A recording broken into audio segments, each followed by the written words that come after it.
Olá pessoal, tudo bem? Eu sou Renato Amorim, vou estar ministrando para vocês a palestra de MSA, que é a análise de sistema de medição, né, como diferencial na variabilidade do processo aqui no CONEP, né. Quero agradecer primeiramente ao Guilherme, né, ao Lucas pelo convite, né. Eu que participo do CONEP desde o segundo CONEP, então para mim é uma grande honra estar participando, tá?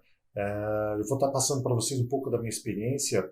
Eu tenho 22 anos atuando na área de qualidade, processo, melhoria contínua, tenho experiência no Brasil e fora do Brasil também, dentre eles, em especial o México, né, da qual eu liderei projetos de Black Belt, principalmente na área de pintura, que nós conseguimos uma grande estabilidade no processo de pintura, né, principalmente de camada e tudo mais, atuando e trabalhando com Lean Six Sigma. No Brasil, eu tenho experiência aqui no Vale do Paraíba, aqui no interior de São Paulo, né, em Curitiba e também em Maracanaú, ali na Grande Fortaleza, da qual eu atuei também como Black Belt aí em vários projetos. Então, porém, nada, tudo é importante, sem dúvida, né? Mas o que eu quero passar para vocês aí, futuros engenheiros de produção, ou que já é engenheiro de produção, ou de outras áreas, né? A importância de fazer uma boa análise de sistema de medição, né? Porque ele é um grande diferencial na variabilidade do processo. Por quê? Só fazendo uma pequena introdução, como que acontece, né? A análise de sistema de medição, não adianta nada, por exemplo, a gente fala muito em CPK, né? Fazer análise, medir o processo. Mas, se eu não tiver uma análise de sistema de medição validada, todo aquele resultado, aquelas informações que eu estou coletando, né, podem não ser verdadeiras. Então, eu sempre falo com meus alunos, né, eu também sou professor aqui na Unifovic, aqui de Pindamonhangaba, na qual eu ministro aula na área de engenharia de produção e também administração, como estatística, engenharia de produto, matemática, dentre outros, né? Processo de tomada de decisão, enfim, dentre outras matérias também que eu ministro aula. Eu sempre foco para eles o seguinte: ok, então, qual que é a melhor condição que eu tenho hoje? Para mim tomar uma decisão, eu tenho que medir, né? Então, principalmente vocês engenheiros, vocês têm que ter dados, né? Fatos e dados. Então, você não pode, obviamente, estar no achismo. Eu acho, não acha nada, ou não é, né? Então, para você ter certeza daquilo que você está fazendo, você tem que medir. Então, porém, por mais que você faça uma coleta de dados correta, né, seguindo todas as diretrizes, seja de CPK, ou para fazer um delineamento de experimento, ou qualquer outra análise que você vai fazer, por mais que você siga uma forma correta, porém, como você mediu, né? Como você chegou naquela conclusão? A partir do momento que você usou, por exemplo, um equipamento que esteja descalibrado, ou que está com incerteza de medição acima do permitido, ou que o método de medição não foi adequado, aquela resposta, aquela informação que você tem, você vai tomar uma decisão, certo? Então você pode tomar uma decisão errada se você medir errado, né? Então é muito importante, antes de qualquer medição, antes de qualquer análise que você vai fazer, ter certeza que o sistema de medição está validado.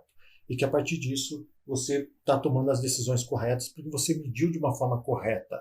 Eu vou mostrar para vocês algumas informações sobre a análise de sistema de medição e também depois um case, né, da qual eu atuei numa empresa, que eu quero mostrar para vocês uma grande diferença, né, de você, o antes e o depois de se aplicar o MSA, e o mais interessante, custo zero. Somente a mudança de método fez toda uma alteração que reduziu o RR que a gente vai aprender, que é a repetibilidade e a reprodutibilidade, que nada mais é do que você avaliar os próprios operadores, né, qual que é a incerteza, qual que é a variação entre os operadores e também o equipamento.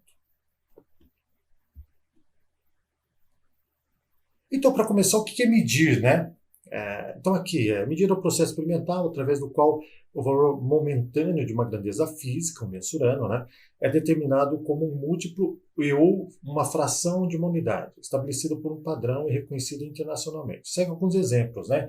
Então, esse aqui é o mensurando, certo? Que eu vou estar mensurando, e aqui são as unidades. Nesse caso, deu 2,4 unidades. A gente vai aprender um pouco mais, né? Aqui, entendendo que isso aqui que é um instrumento de medição.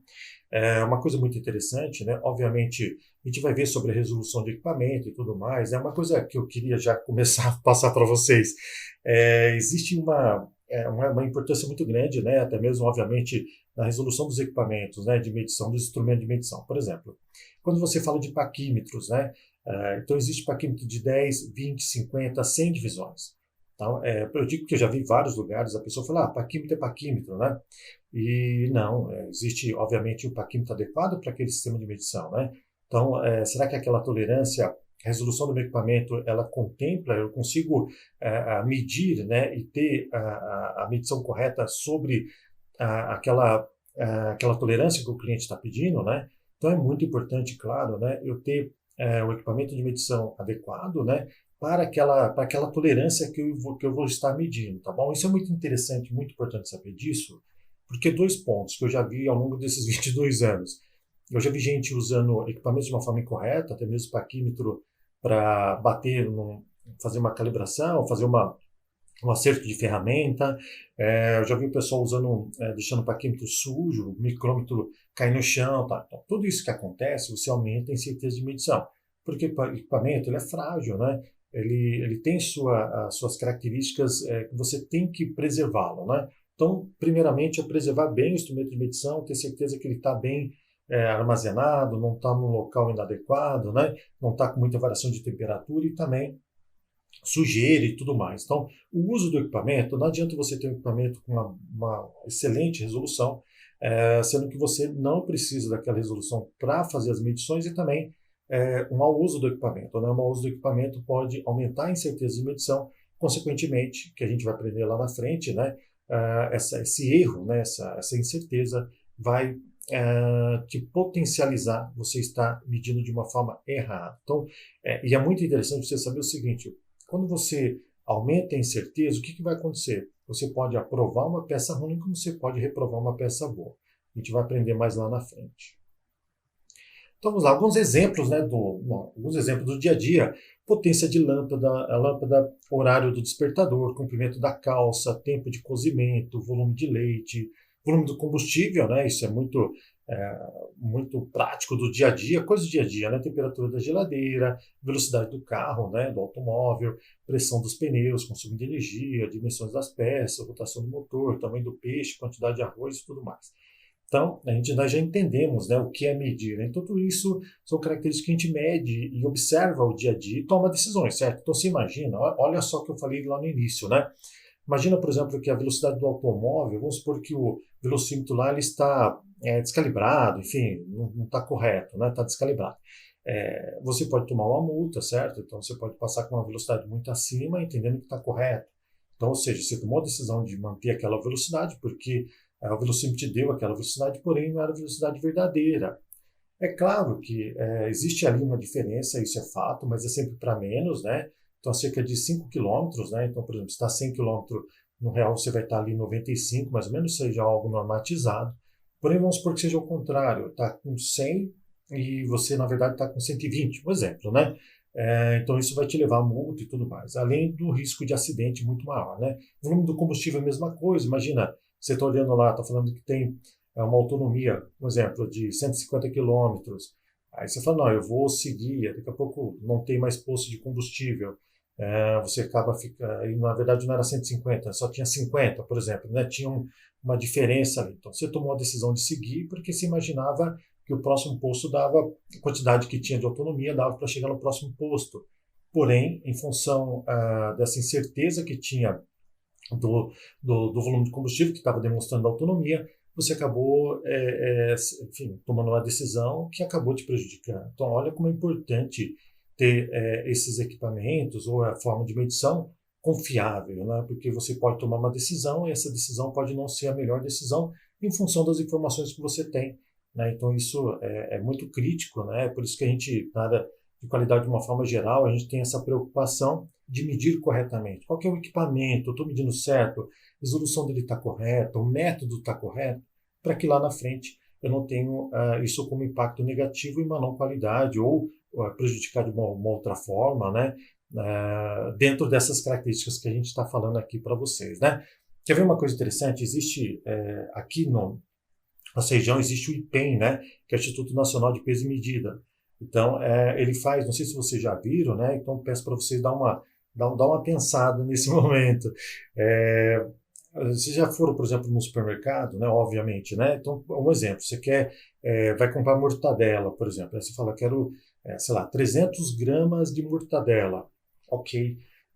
Será que ele está colocando? Lógico, sempre tem um pouquinho a mais, né? Então nunca põe 300, ele põe 320 e tal. Mas que seja 320. Será que ali tem 320 mesmo? Será que ali não pode ter 220? Não pode ter 180? Como você vai medir? Né? Então, qual que é essa confiança que você tem que a hora que você vai pesar, vai comprar um produto, vamos supor, tem 1 quilo.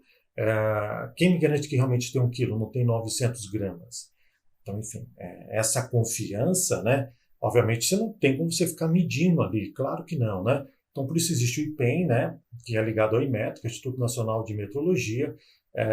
Então, o IPEM, Instituto Nacional de Peso e Medida, ele que regulamenta essas balanças, fiscaliza, pode até fechar um estabelecimento, né? Caso ele não esteja seguindo as regras. Assim também como combustível, né?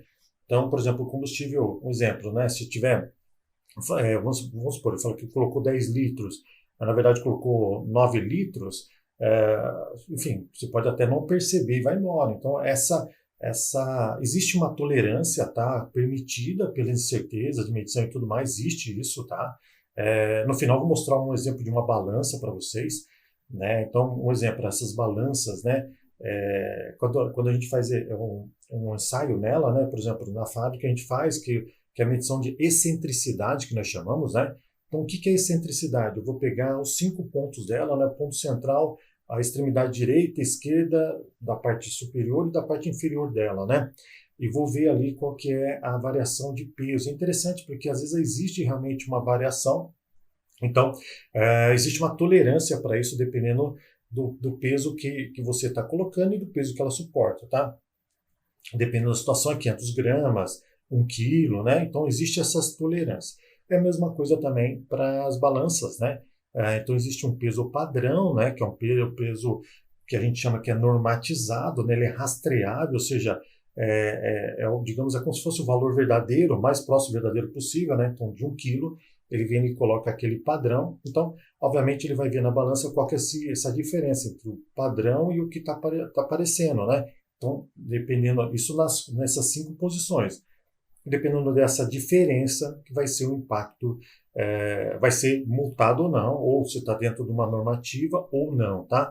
Isso serve também para a empresa, claro, né? Então, por exemplo, se você está pesando, por exemplo, um produto, imagina uma empresa farmacêutica que tem um princípio ativo, imagina um nível de precisão que não é, né? Então, você tem um princípio ativo que tem lá tantos miligramas lá que tem que utilizar, né? Então, nada mais, não pode pôr mais nem menos. Então, a precisão de uma balança dessa é algo muito realmente, obviamente, preciso e importante. Por quê? Porque pode impactar no risco de vida para a pessoa. Então, só para você ver que o sistema de medição ele é muito importante, sem dúvida, e dentro da empresa, quanto menor essa variação do sistema de medição, menor a variabilidade. Por quê? Porque, obviamente, você vai ter variações dentro do seu processo de fabricação, porém, se você medir de uma forma correta, você vai conseguir enxergar essa variação, e o sistema de medição também não vai estar, lógico, ele acaba fazendo parte, né, mas ele não vai estar impactando nessa variação, porque às vezes você encontra variação no processo de fabricação, mas muito dessa variação é em função do próprio sistema de medição que não está coerente, né, não tá correto, né, e com isso aumenta a incerteza de medição e a variabilidade dentro do processo. Por que a gente mede, né? Para a gente monitorar, observar passivamente as grandezas, né? Seja aqui no manômetro de arraste, né? No cronômetro, enfim. Temperatura, que é muito importante, né? Quando você está no laboratório, né? Quando você vai fazer uma calibração, ou você vai fazer um monitoramento, dependendo do que for, ter uma temperatura correta, né? Que você tem que utilizar. Então, para você observar as grandezas também, para você controlar, né? Então, imagina, por exemplo, um avião, né? Quantas variáveis que você não tem que controlar, né? Então, velocidade, rota, pressão, altitude, né, que o piloto não tem que controlar, né? Então, obviamente, se um desses falharem, né, a probabilidade de acidente já começa a acontecer, né?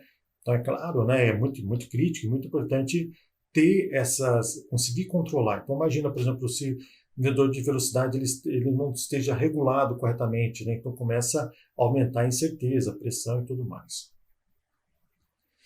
Medir para quê? Para investigar, né? Descobrir o novo, explicar, formular, né? Então, mais uma vez, pessoal, vocês como engenheiros, né? Independente da área, ou mesmo que não seja um engenheiro, seja um administrador que está assistindo a palestra, que quer aprender mais sobre o tema, uma coisa importante, medir, obviamente, para investigar, mas sempre com fatos e dados, tá? Então, antes de você, por exemplo, se for apresentar para a diretoria ou, enfim, se for dono da empresa, para os acionistas ou o que quer que seja, quando você tem fatos e dados, é muito mais fácil você explicar, demonstrar aquela característica e convencer as pessoas, é claro, de que o que você está falando está correto.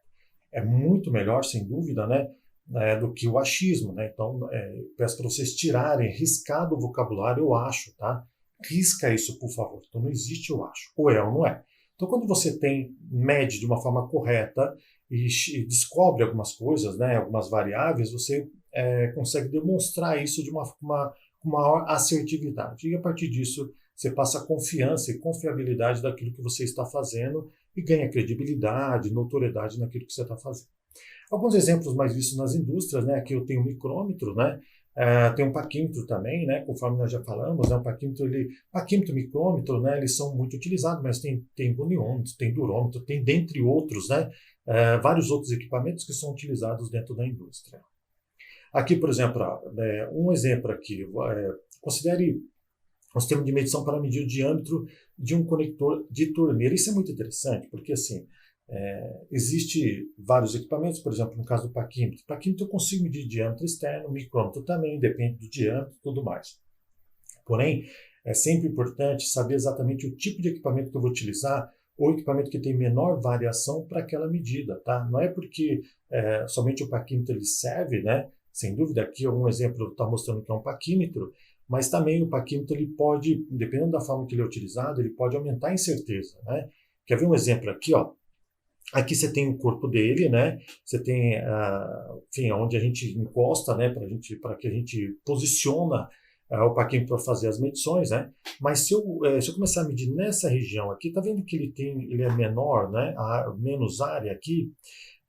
O que acontece? Se começa só a encostar essa região aqui, ele pode ter um desgaste prematuro, tá? E começar a aumentar a incerteza de medição em função disso. Então, aqui é a posição correta, né? Onde eu tenho mais área para fazer o posicionamento. Aqui, por exemplo, a força exercida, ela pode alterar com certeza, tá? Eu já trabalhei muito com alumínio, né? Já vi gente usando micrômetro para medir espessura de alumínio. Então, ele pega ali o nônio, ali, né? Aperta ali.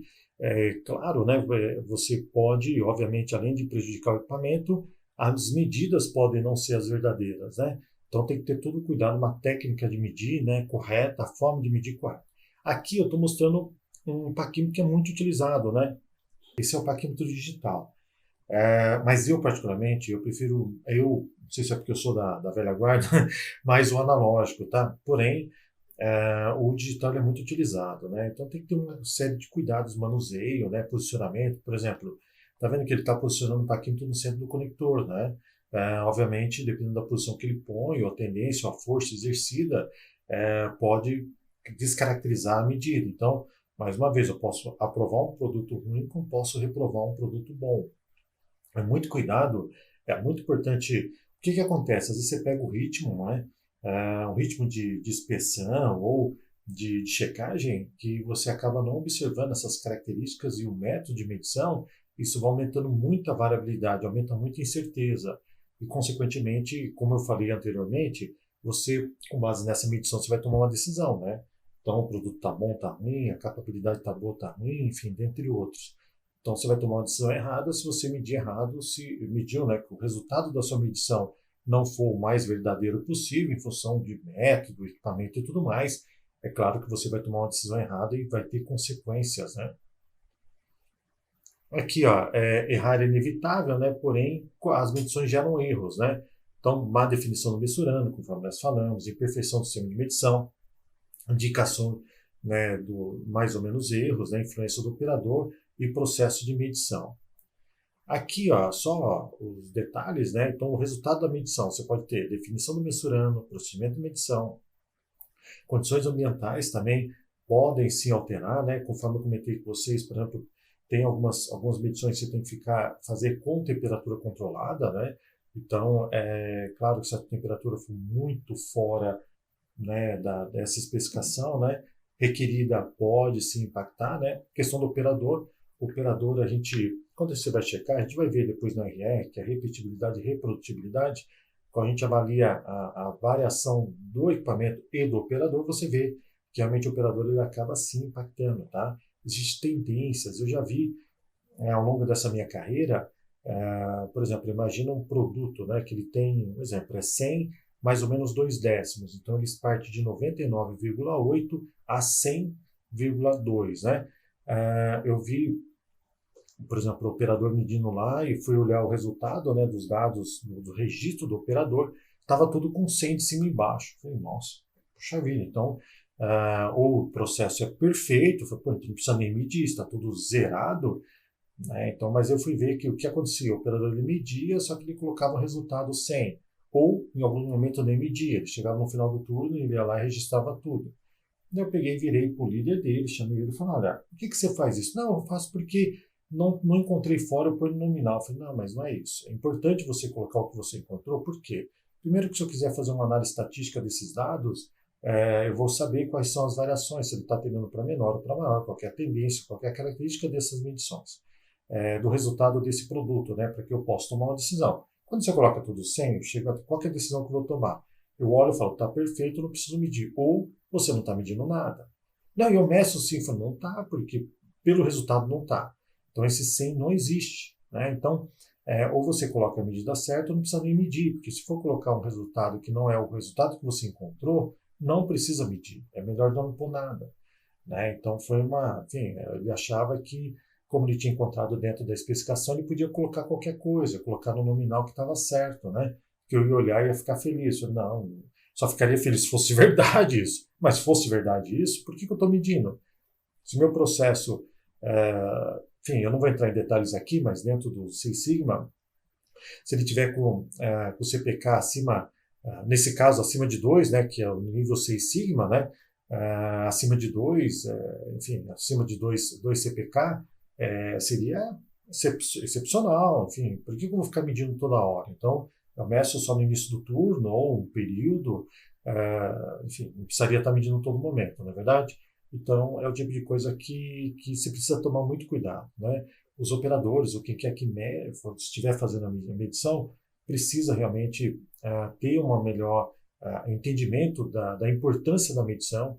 Tem as variáveis, conforme nós falamos, né, do próprio operador, do equipamento, tem variáveis erro de paralaxe, né, que dependendo da forma como ele está olhando para o equipamento, né, a forma como ele posiciona o equipamento no produto, isso pode dar variação. Porém, a gente precisa medir isso, né, entender quais são essas variações e diminuir essa variação justamente para que o resultado seja o resultado mais correto, mais próximo do valor verdadeiro, para que a decisão seja a mais verdadeira possível. Resultado da medição. Aqui você tem o sistema de medição, né? Tem o mensurando, né? Você tem as indicações, você tem as incertezas. Imagina que isso aqui seja o valor verdadeiro, tá?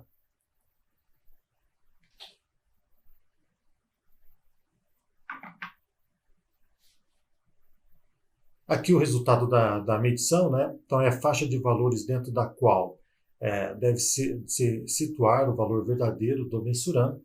Então você tem o resultado base, né? Que é a estimativa do valor do mensurando, né? E a incerteza de medição. Então esse resultado, né, da medição é igual resultado base mais ou menos a incerteza de medição. Aqui, qual a origem da incerteza, né, de medição? Então, nós temos instrumentos de medição que se envelhecem, desgastam, conforme falamos, né, gera ruído. Às vezes a pessoa fala, eu tenho um equipamento aqui, quer ver uma outra coisa importante? Às vezes, tá, eu já vi muitas vezes, o cara fala, não, mas meu equipamento ele tá dentro do prazo de calibração. Mas você deixou ele cair, você utilizou de uma forma incorreta, você bateu ele em algum lugar, você deixou ele numa temperatura inadequada, você sujou ele. Então a incerteza dele já aumentou com certeza, e base nisso, o resultado dele já não é confiável, né? Porque às vezes a pessoa olha para o equipamento e em função de ele estar ainda no prazo de validade, né, ali da calibração, acredita que aquele equipamento ainda ele pode fazer o que quiser que esteja calibrado. Não, a calibração você certificou daquele momento que você calibrou para trás. Daqui para frente, você tem que tomar os cuidados de preservação e tudo mais, para que ele não perca não aumente a incerteza por N características, né? Então, desgaste, né, sujeira, tudo mais, que vão aumentar, sem dúvida, deixar cair no chão, por exemplo, né, o equipamento, se ele sofrer algum dano, alguma coisa assim, já descalibrou, né? Então precisa realmente fazer uma nova calibração para certificar que aquele equipamento continua dentro da incerteza requerida para aquele sistema de medição. Então tem amostras obtidas, né? Processo de medição, isso é muito importante. Os itens, né, a amostra do produto estão sendo medidos, que pode não ser estável. A habilidade do operador, né? Algumas medições dependem da habilidade e julgamento do operador, principalmente quando você olha o desenho, né, tem as coordenadas e tal, mas tem alguns que você tem que fazer somatória, tem que entender, né, para chegar naquela medição. Então, se não tiver uma habilidade de entendimento do operador, realmente você pode afetar e o resultado pode não ser verdadeiro. Temperatura, pressão, umidade, né, e outras características mais. Incertezas importadas, né, que a calibração do instrumento possui uma incerteza que contribui para a incerteza de medição. Vamos aqui mostrando aqui, né, aquilo que a gente tinha falado lá atrás, né, sistema de medição, né, ele tem uma indicação, e o mensurando, que é o valor verdadeiro. A diferença dos dois é o erro, né? O que seria esse valor verdadeiro, né? Então, assim, se você tem um produto, qual que é o valor verdadeiro, o valor real daquele produto? Claro, você nunca vai chegar exatamente no valor verdadeiro, né? Porque você tem um equipamento muito preciso para você chegar. Porém, você tem que estar mais próximo dele, certo? Então, se a indicação do seu produto, um exemplo, tá? Vamos supor que o valor verdadeiro, por exemplo, daquela peça seja 100 milímetros. E o valor que você encontrou foi 99,8. O que acontece? Você tem 2 décimos de erro. Né? Se o erro é 2 décimos, certo? Se for o contrário também, né? Se é 100, se encontrou 100,2, você tem 2 décimos de erro. O que acontece? O que seria esse valor verdadeiro? Seria, por exemplo, um padrão, né? O padrão seria o mais próximo daquela característica daquele valor verdadeiro. Então, por exemplo, para mim verificar um equipamento, eu teria que pegar aquele padrão, né? Existem várias formas de calibrar, mas pegar aquele padrão, né? Padrão que é rastreável pelo Inmetro e tudo mais, medir ali, né? Por exemplo, se é 100 e está aparecendo 100,2, significa que eu tenho 2 décimos de erro, né? Então, dependendo, consigo consertar ou não, dependendo do desgaste, da característica do equipamento, não tem mais nem como consertá-lo, né? E, enfim, aí acaba sendo descartado. Tá? Aí imagina no produto, né? Então você imagina, isso aqui daria resultado no produto, porque o valor verdadeiro do produto, obviamente com o equipamento com esse erro, daria esse erro de medição, tá? Porque a indicação estaria muito fora do valor verdadeiro. Um pouco da história, falando rapidinho, né? O cúbico do faraó, né? Então eles tinham as medições, né? E aqui também o pé da Idade Média também, né? Tinha já uma medição padrão. Aqui é interessante, porque eu falei padrão, mas eles tinham padrão por região, né? E é interessante porque diz a história, né? Que as medidas eram muito características do rei, né? Então, por exemplo, polegar, né? Por exemplo, tinha outro que era da ponta do dedo até a ponta do nariz do rei, né? Então, imagina, se o rei fosse muito baixo, as medidas seriam umas, se o rei fosse muito alto, as medidas seriam outras, né? Então, foi feita a normatização do metro e tudo mais, né? Mas é interessante saber que antigamente, imagina, o artesão, né? Tinha muita dificuldade de uma região para outra, né? Então, por isso que tinha dificuldade até mesmo de se trocar material, né? Produtos, né? Fazer negócios, né? Com outras regiões, porque as métricas eram diferentes. Aqui nós temos do Sistema Internacional, né, as 7 unidades básicas de grandeza, comprimento, né, que é a unidade padrão metros, temos massa, que é quilogramas, né, também com gramas, enfim, tempo, segundo, corrente elétrica amperes, né, temperatura Kelvin, intensidade luminosa candela e quantidade de matéria, né, mol. Agora já temos o conceito, que é medir, né, então vamos entrar um pouco no mundo, né, do MCA, né? Então, é uma metodologia estatística desenvolvida para estudar e analisar essa definição, comportamento do sistema de medição. E, com isso, permitir o aumento da confiança das leituras realizadas pelos equipamentos, conforme nós já falamos, né? Aqui, algumas normas, né? Aqui eu resumi bem, né? Aqui a gente tem as normas do sistema operacional, né? Tem a IATF 16949, tem outras também, né? O que puxou, o que fez com que o sistema de medição avançasse muito, né? Realmente as normas ligadas à área automotiva, por isso que eu enfatizei a IATF 16949. ela que realmente alavancou, né, fez toda essa evolução. Então, nós temos outras normas também, né, da área automotiva, que realmente faz com que o sistema de medição seja obrigatório, né? Então, ali no conjunto, ali, por exemplo, a PQP, FIMEA, CP, CPK, CEP, PIPAP 8D, o MSA, sem dúvida, é utilizado e é muito importante você ter um sistema validado, principalmente para quem fornece.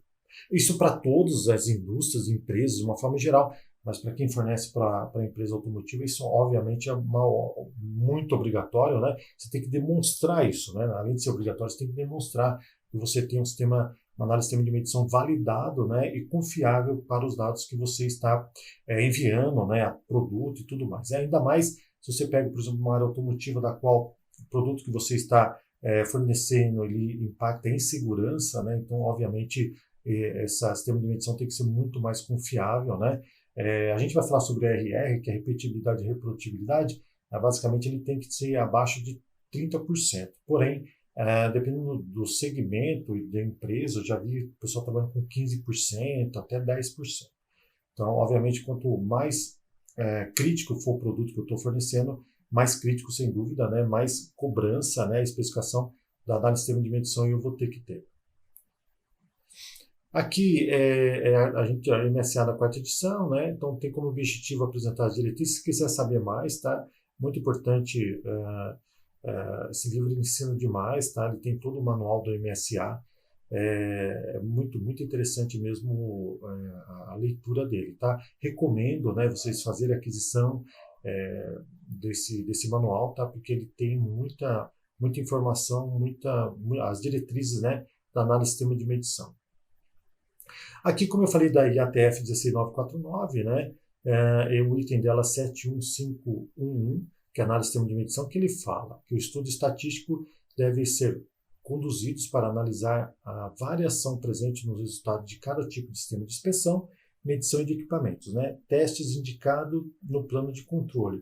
Os métodos analíticos e os critérios de aceitação usados devem estar em conformidade com aqueles dos manuais de referência. Só o item, né, da norma que demonstra e cobra a análise de medição. Agora, eu vou mostrar alguns termos, tá? Vou mostrar os principais, tá? Eu vou estar comentando com vocês. Nós temos o padrão, né, que é o fundamento aceito para comparação, aquilo que nós falamos, tem que ter um padrão, né, mas ele é um valor de referência, porém, ele, obviamente, qual que é o melhor dos mundos? Esse padrão, ele ser rastreável, né, pelo Inmetro e tudo mais, né, porque você vai seguir aquele padrão para que você cheque se o seu equipamento está com a incerteza maior, né, do que o requerido, né, então, obviamente, ele tem que ser tem que ser validado. Não adianta ter um padrão também e utilizar incorretamente esse padrão. Resolução efetiva, a sensibilidade de um sistema de medição para processo, né? Então, qualquer resolução do equipamento. Obviamente é muito importante, depende. Isso é interessante também enfatizar, né? Dependendo da resolução do seu equipamento, né? Dependendo da tolerância. Eu já faço um cálculo, eu já divido por 3, né? Geralmente eu pego a tolerância do produto, né? Divido por 3 e vejo se a resolução do meu equipamento, se dá a resolução do meu equipamento. Se não der, eu tenho que deixar um equipamento com equipamento de medição com resolução menor ainda, para que eu possa fazer esse sistema de medição, medir, né, esse produto com essa tolerância dentro obviamente diminuindo a minha incerteza, com mais confiabilidade, né? O valor de referência, né, valor aceito de um artefato, necessita de uma definição operacional e usado como substituto do valor real. E valor verdadeiro, né, que é o valor verdadeiro do produto. Assim, professor, mas eu consigo saber o valor verdadeiro? É muito difícil saber exatamente o valor verdadeiro. Você tem que ter um equipamento de uma precisão absurda. Porém, obviamente, eu tenho que estar mais próximo disso, né? Então, para saber qual que é o valor verdadeiro do produto, né? Dependendo do tipo de produto, eu tenho que ter um equipamento com muita precisão. Exatidão, né, que é proximidade ao valor verdadeiro, né, ou um valor de referência aceito, né, e tendências, né, a diferença entre a média observada e as variações. A tendência, ela acaba sendo um erro sistêmico, tá, porque, imagina, Você pega o equipamento, né? Então ele tá, a tendência está aumentando aquela. Lembra que eu falei, mostrei para vocês o valor indicado, a diferença entre o valor indicado e o valor verdadeiro? Então, por exemplo, quanto maior aquele valor indicado estiver diferente do valor verdadeiro, é uma tendência. Às vezes a tendência está aumentando ou está diminuindo. Diminuindo assim, está para maior ou para menor, né? Então, obviamente, as duas condições não são boas, é claro, né? Então, você tem o valor verdadeiro, se as tendências estão para menor ou para maior, acima ou abaixo do valor verdadeiro, você tem que, obviamente, avaliar seu equipamento, né? Até substituí-lo. E quando a gente faz as medições, né, faz a calibração, você vai medindo essa tendência, tá? A estabilidade, a mudança de tendência no decorrer do tempo, né, em um processo de medição estável, né, e isso está sob controle estatístico sobre a localização, né, que é o deslocamento lento e gradual, né, do próprio equipamento. Então, é importante você estar vendo essa estabilidade ao longo de um período, para que você possa determinar se você vai continuar utilizando ou não aquele equipamento. A linearidade, né? A linearidade é muito interessante. Como a gente mede isso, né? Eu pego, por exemplo, padrões, por exemplo, né? Padrões de 10, 20, 50, 100 milímetros, e vou medir eles, né? Por quê? Às vezes, né, um exemplo, 10 milímetros ele está muito próximo do valor verdadeiro. Que você pega o padrão de 10 milímetros, você mede, ele está próximo. Obviamente, o padrão seria o valor verdadeiro, né? E você está medindo ali, está próximo. Conforme você vai aumentando, imagina um paquímetro, conforme você vai aumentando a medição ali, né, a área, eu já vi casos que está aumentando essa incerteza, esse erro, né? Por quê? Porque às vezes é uma somatória de falhas que tem no equipamento, né? Essa somatória, quando ele chega, por exemplo, 100 milímetros, então, aí, obviamente, o erro já está muito maior do que aquilo permitido. Então, aí você deve fazer uma análise nesse equipamento ou não utilizar ele acima de 10. Então, olha, esse equipamento só serve para fazer medições até 10 milímetros, por exemplo, né? Acima de 10, então o erro ele já está fora da minha especificação, podendo aumentar com certeza a minha incerteza de medição. Variação de dispersão, né, precisão, obviamente proximidades das leituras repetidas, né, e a repetibilidade, né, que é a variação das medições, né. Então, por exemplo, isso aqui está ligado ao instrumento, né. Então, como o instrumento ele consegue repetir as medições, né. Então, você tem ali a variação do equipamento, a capacidade do instrumento, né. Você mede. Então, eu não vou entrar em detalhe, depois eu vou mostrar um exemplo. Mas quando a gente vai fazer estudo de MSA, você faz o RR, né, que você vai analisar a repetição e a reprodução. A repetição está ligada ao instrumento, né, você vai ver se ele consegue repetir os valores. Porque às vezes, conforme eu falei, né, às vezes até a característica, né, do equipamento você não consegue repetir, né, os valores em várias vezes. Né? Como a gente faz isso? Como a gente faz o RR?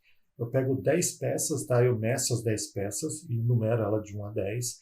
E geralmente tem que ser no mínimo 2 operadores, né? No máximo 3 nesse primeiro momento. Como que eu faço? Eu pego aquelas 10 peças e ele mede, obviamente, da primeira até a 10ª peça e registra. E depois obviamente, na condição. No começo, tá? Quando eu fiz isso há muitos anos atrás, de levar para o laboratório, fazer no laboratório e tal. No laboratório acaba não sendo a condição real da medição, né? Então a gente tem que ir lá, se é no Gemba, vai no Gemba, onde ele mede. Então ele vai fazer as medições, obviamente, onde ele mede real, né? Isso é importante, daí ele vai medir na condição real dele, isso você vai avaliar N características, dentre elas um método de medição. Quando o operador mede, você pega aquelas 10 peças, registra. Eu geralmente pego uma folha, viro ao contrário, não deixo ele ver e ele vai medir novamente as 10 peças. Obviamente ele não pode ver a anterior. E assim, 3 vezes. Ele vai medir, repete e repete novamente. Aí você o primeiro operador, vai ter o segundo operador e o terceiro operador. Depois a gente avalia a diferença entre as medições da primeira, segunda e terceira medição, mas da mesma peça. Isso é muito importante. O seguinte, quando você vai fazer isso, dependendo do tipo de produto, você tem que mostrar ou marcar onde vai ser a medição. Por quê? Porque se você pega um produto, que ele tem algumas variações ao longo do corpo dele, do diâmetro, enfim, imagina que seja um tubo, por exemplo, né, que tem um diâmetro externo, você vai medir o diâmetro externo. dependendo da posição que ele pega, né, às vezes tem uma variação ali no diâmetro do tubo, então às vezes ele pode pegar uma região um pouco maior, um pouco menor, aí parecer que é uma variação do próprio operador, mas às vezes não, às vezes é uma variação do produto. Então eu tenho que indicar para ela, você vai medir aqui, todos vão medir no mesmo ponto, para que diminua essa incerteza e o resultado da RR seja mais assertivo. E a reprodução é o próprio operador, né? Como o operador ele consegue repetir, né, as medições que ele reproduzir, né, as medições que ele está realizando. E o RR é justamente a junção dos dois, né, que estima a estimativa combinada da repetição e da reprodução do sistema de medição e a capacidade do sistema de medição, se ele está ou não capaz. A capabilidade, né, a variabilidade das leituras, né, tomada ao decorrer de um curto período de tempo, e o desempenho, né, que é a variabilidade das leituras, né, tomadas no decorrer de um longo período. E a incerteza, né, que é a estimativa de um intervalo de valores em relação ao valor medido. Aqui nós temos o padrão, né, então a gente tem dispositivo de medição para a produção, né. Então aqui é um exemplo, né, da cadeia de rastreabilidade para a medição de um comprimento, por exemplo. Então você tem um dispositivo de medição, você tem um padrão de trabalho, né, e você tem o padrão de referência e o padrão nacional. Aqui um processo de medição, né, como eu comentei, então todo o processo de medição ele tem uma entrada, né, input, você entra, você vai medir, né, enfim, e a saída que é a decisão, né. Então você vai medir e você vai analisar aquilo que você mediu e você vai tomar uma decisão. Por isso que eu enfatizei muito, né, sobre isso, falar, olha, o sistema de medição é muito importante, por quê? Porque se você medir errado, você vai analisar, obviamente, uns dados que não são reais e vai tomar uma decisão errada. Por isso que eu enfatizo isso, eu falei isso algumas vezes durante essa palestra, mas é muito importante ter muito esse entendimento e preocupação justamente para evitar que a sua decisão seja errada. Aqui eu estou mostrando para vocês, aqui eu estou mostrando 6 M's, né, que são, geralmente a gente usa agora 4 M's, mas enfim, são 6 M's, e a medição ela entra aqui, tá? Então, uma obviamente, das variações, né, que é exatidão, estabilidade, linearidade, resolução e precisão, a medição ela entra aqui, tá? Então, quando você for avaliar, aqui é importante, só botar aqui rapidinho, quando vai avaliar, um exemplo, tá? Houve uma falha no produto, tá? Sem uma medição, por que o operador não conseguiu medir aquela variação, né? Então, sempre numa análise de causa, né, de uma não conformidade, enfim, sim, é importante avaliar se o sistema de medição está eficaz, até porque, como ele não conseguiu detectar, né, como não foi percebido que aquele material estava não conforme, por exemplo, né? Então, uma das formas da gente utilizar ele para saber se realmente o sistema de medição estava validado ou não, e por que aquele não conseguir detectar aquela variação do produto, né, que chegou não conforme no próximo processo ou no cliente. Então, aqui as causas da variação do processo, né, você tem a variação real do processo e a capacidade do processo. Porém, você tem aqui a variação de medição, que é a variação devido ao instrumento e devido aos operadores, conforme nós já falamos, né? Da qual nós temos aqui do instrumento a resolução, exatidão, que é a calibração, estabilidade e linearidade. Aqui, ó, por exemplo, ó, uma variação observada, né? Então, qual que é o melhor processo? Ó? Tá vendo? Nós temos a variação total, né? Você vê aqui a curva de Gauss, né? Então, basicamente, ele está com a mesma variação. Mas você tem aqui a variabilidade da peça, valor real, e variabilidade da medição. Aqui, ó, valor real e do sistema de medição. Então, qual dos dois é o melhor processo? Enfim, todos os dois, né, eles deram resultado, né, a variação total, ela é próxima, né, está bem parecida, tal, próxima. Mas, então, teoricamente, elas seriam iguais, certo? Então, iguais, professor. Então, na verdade, os processos, eles não têm o melhor aqui. Na verdade, os dois são iguais, né? O resultado final é igual. Porém, o que me preocupa aqui é o seguinte, é a variabilidade de medição. Então, aqui, ó, por quê? Porque conforme, aqui nesse caso, para mim o processo B, ele requer mais cuidados. Por quê? Seria o pior, né? O melhor seria o de cima, o pior o de baixo. Por quê? Porque tá vendo, ó, a variabilidade de medição está alta, então o meu processo está bom, né? Tá vendo? A variação do meu processo está bom, então a minha curva de Gauss aqui, a gaussiana, está próximo do ponto central, provavelmente o CPK estaria altíssimo, porém o sistema de medição ele tem variação. Então, obviamente, aqui tudo bem, o resultado está igual, mas o sistema de medição ele tem variação. Aqui não. Aqui o processo está ruim, obviamente o processo está ruim, né? Mas o sistema de medição está bom, né? Está com pouca variação, né? Então, aqui o resultado está igual, né? Mas o que me preocupa é esse caso aqui, principalmente, ó. Esse processo ele está pior, sem dúvida, porque ele tem mais variação. Porém, o que me preocupa principalmente aqui é o sistema de medição. Por quê? Porque se o sistema de medição, nesse caso aqui, ó, ele não consegue medir a real situação do meu processo. Aqui já não, aqui o sistema de medição ele consegue medir. Então, por mais que eu esteja com uma variação de processo muito alto, né, eu estou com muita variação de processo, mas eu estou conseguindo detectá-lo. Então, é muito importante eu conseguir detectar. Aqui não estou conseguindo detectar, porque o processo está bom e meu sistema de medição está ruim. Entendeu? Então, assim, é muito importante, conforme eu falei para vocês. Se eu tenho variação do processo, óbvio, eu não posso ter variação do processo, mas não é que eu não posso, né? A variação do processo leva a vários desperdícios e tudo mais. Porém, se eu tiver um sistema de medição eficaz, né, eu consigo, obviamente, encontrar aquela variação e identificar onde está a falha e trabalhar para reduzir essa variabilidade do processo. Porém, se ao contrário, se eu tenho um sistema de medição que não consegue detectar a real situação do meu processo, eu estou à mercê de falhas, né? Então, eu estou achando que o meu processo está bom, mas ele está ruim, né? Então, enfim, aí é muito, muito crítico, né? É o pior das condições.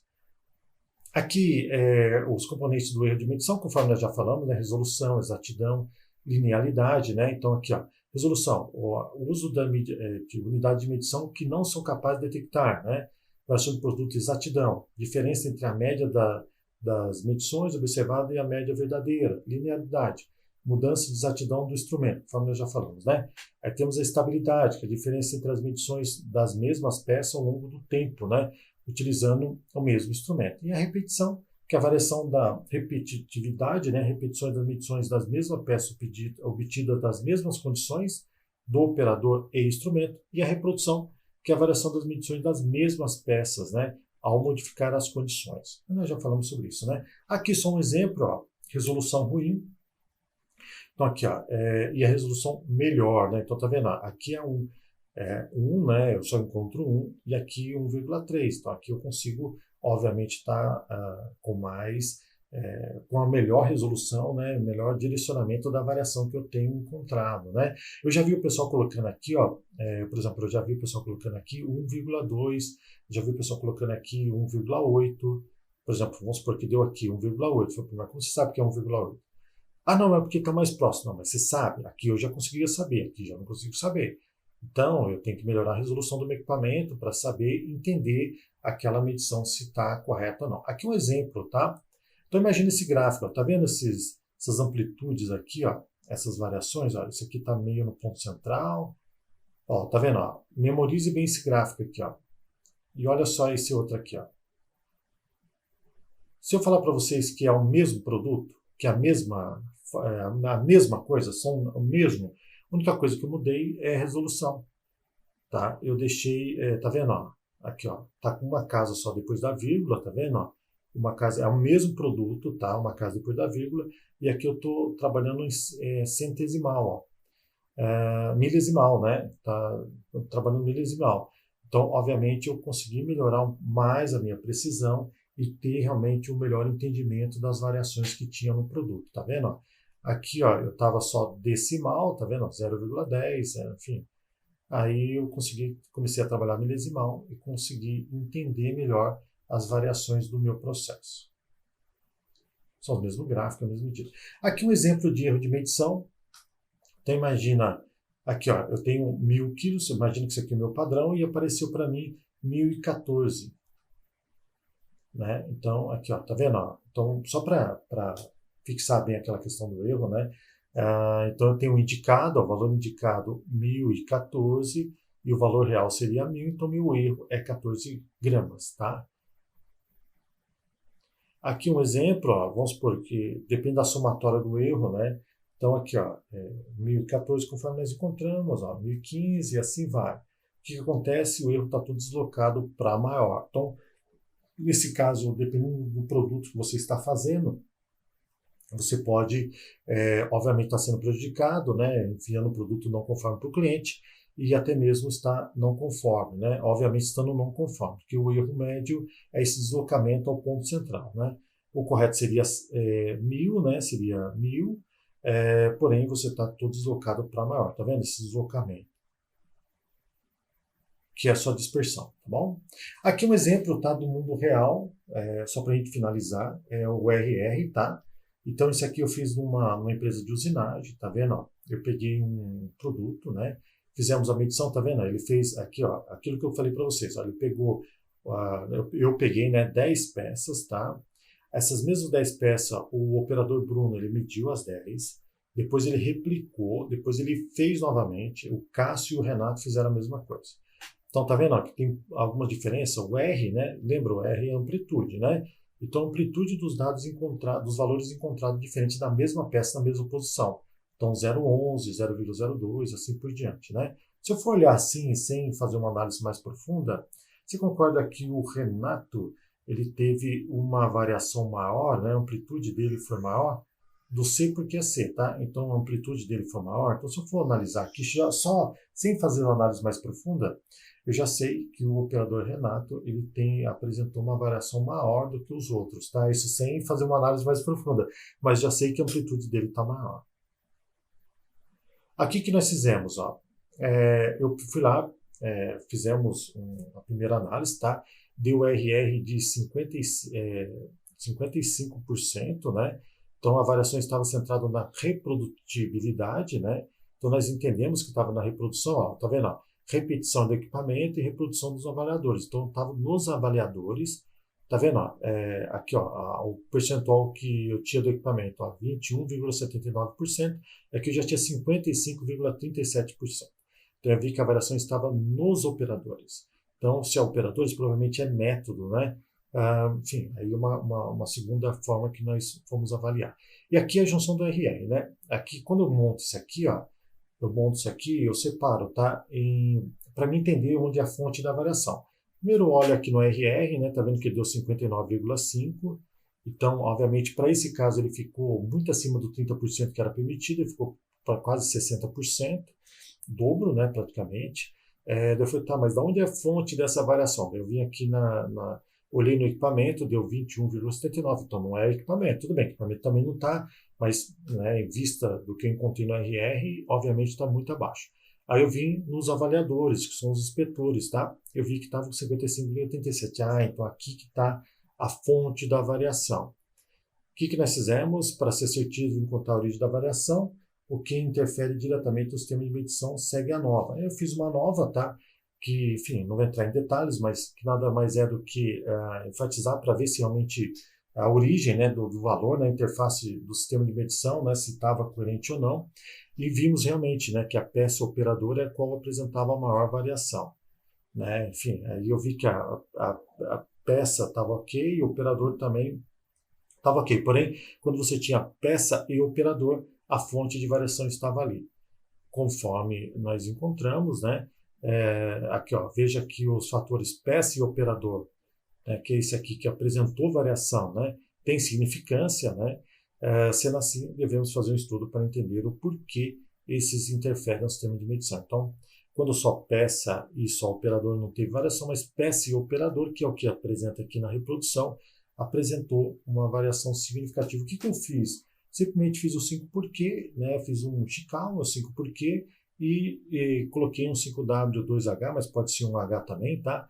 Para que a gente refizesse o estudo. Refiz o estudo, fui lá, conversei com os operadores, tentamos entender qual que era a forma, e é interessante porque cada um mediu de um jeito diferente. Então, obviamente, isso os mesmos operadores no mesmo posto de trabalho, tá? Mas cada um media de um jeito diferente. Aí repliquei, né, os dados, tá vendo?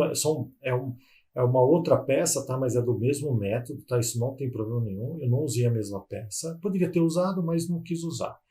Aí a variação, tá vendo? Ele já caiu. Lembra que aqui era 21, alguma coisa. e o que era 50, era quanto mesmo? Vamos só voltar aqui, era 55,37, só mudando o método caiu para 4,48%.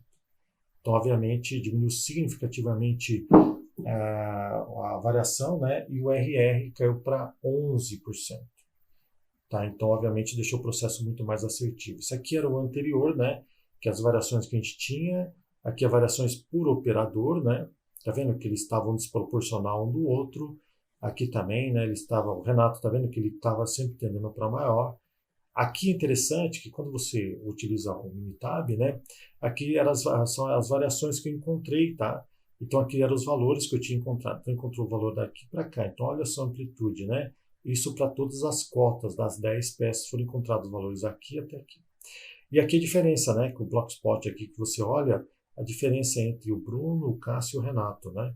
E deles também os detalhamentos, né? Então depois dessas ações, olha só como melhorou. Tá vendo? As variações estão tudo centradas aqui. Eu diminuí a variação do RR, da repetição e da reprodução. Tá vendo que mesmo assim teve um pouco mais de variação, né? Mas quase significante perto do anterior. E tá vendo aqui, ó, a variação do X-bar deles, né? Então aqui das médias, ó, meio que bateu, tá vendo? Ó? Então ficou muito próximo. E aqui que interessante, ó, o anterior, tá vendo? Ó? Tá vendo que tinha essas variações aqui? Tudo era onde foi encontrado variação, né? Onde foi encontrado os valores. Tá vendo que quase não tinha mais variação, poucas variações. Então quer dizer que as variações entre os operadores caiu significativamente. E como era assim antes, ó, tá vendo? Ó, totalmente diferente, um para baixo, outro para cima, tá vendo? Diferente aqui, né? Subindo, esses já estão iguais, ó, tá vendo? E é interessante também a interface entre os operadores, né? A interação entre eles, tá vendo? Muito próximo. Então, diferente daqui que eles estavam dispersos. Então, pessoal, então basicamente era isso que eu queria passar para vocês. Desculpa passar rápido, porque é muito amplo, né? A parte de MSA, né? Com certeza era coisa aí de 16 horas ou muito mais, né? Mas eu quis passar um resumo, né? Explicar um pouco das características, né? Desculpa, às vezes a gente fala até rápido demais, mas é passar de uma forma um panorama geral, né? As características, a importância e o impacto do sistema de medição nas empresas, tá? Então, por favor, antes de chegar a uma conclusão, olha, o CPK tá bom, tá ruim, esse produto está aprovado, reprovado, tenha certeza que o equipamento é adequado para aquele sistema de medição, para a tolerância da cota daquele produto, que o operador sabe medir corretamente, que o método de medição está validado antes de tomar uma decisão, tá? O equipamento está calibrado, lembra-se, não adianta só estar calibrado, o equipamento ele também tem que estar dentro, obviamente, com baixa incerteza, né? Mas não adianta só estar calibrado, ele tem que ter um bom uso, né? Uma coisa importante, só uma dica, tá? O que eu implantei na fábrica onde eu estive, né? O que eu utilizo.